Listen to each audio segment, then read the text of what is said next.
Hello, Ryan here, aka Mac, and welcome. The third Evocati 3.20 patch has just dropped, so let us take a look at the patch notes. As always, a huge thank you to all of my patrons and channel members. Thank you so much for the support, it is truly appreciated, and if you do enjoy my videos, please do consider subscribing and helping the channel to grow.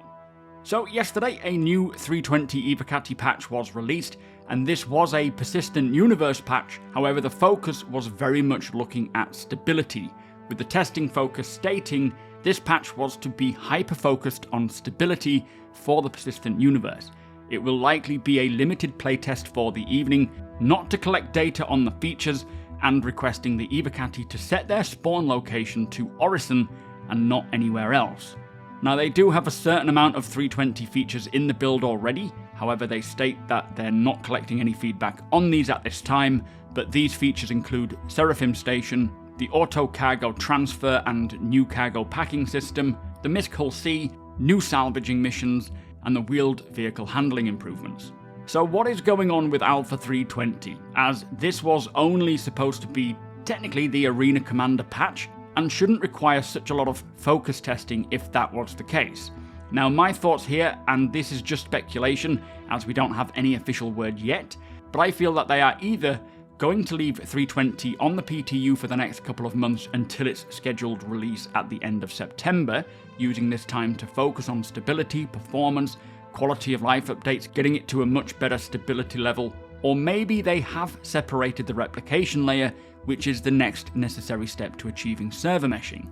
Now, as mentioned, this is just a theory and nothing more, based on the timeline that CIG have mentioned a while back regarding the rollout of persistent entity streaming and server meshing.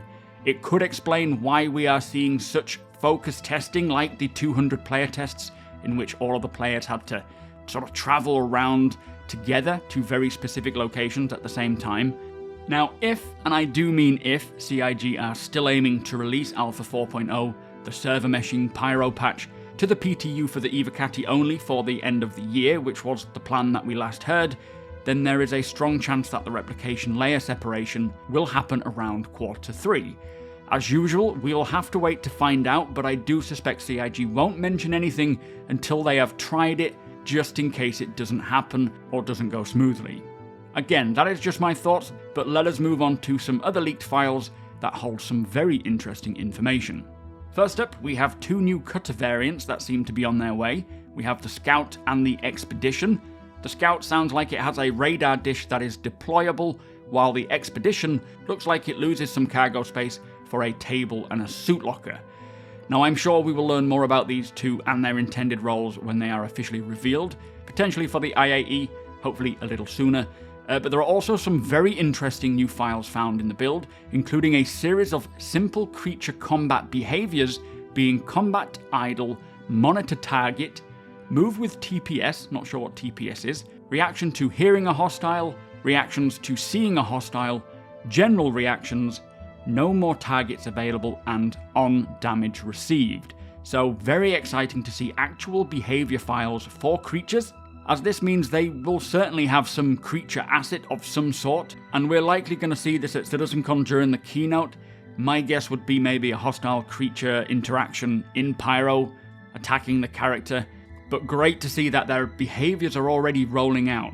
There are also some new utility behaviours for NPCs, including carry boxes to delivery area, clean up trolleys and boxes from area, find box to take, find delivery area, holding expected object, and is trolley full.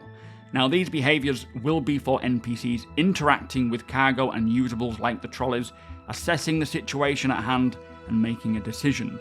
Of course, these behaviours will be needed for when NPCs can load and unload ships at ports, and even their own ships when they are delivering goods and travelling around the verse, or even stealing goods from players as pirates.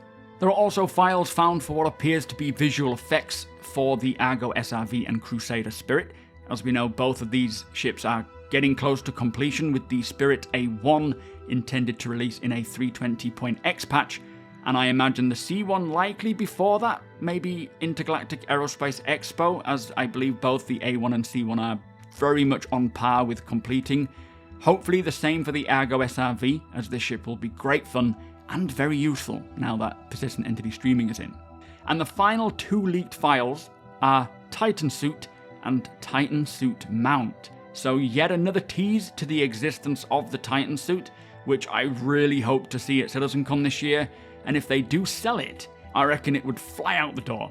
Now, this could be another thing we see in the background of the keynote. It could just be for testing purposes for Squadron. We don't know. Hopefully we get to see it in the verse sometime soon though. But that is it for the leaks. Some very interesting stuff in the works, and many of it I'm sure being held or kept secret to reveal at this year's CitizenCon.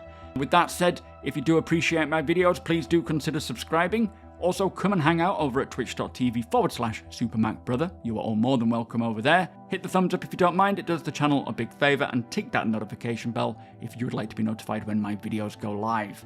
Again, a huge thank you to my patrons and channel members. Thank you for watching, and I'll see you in the next one.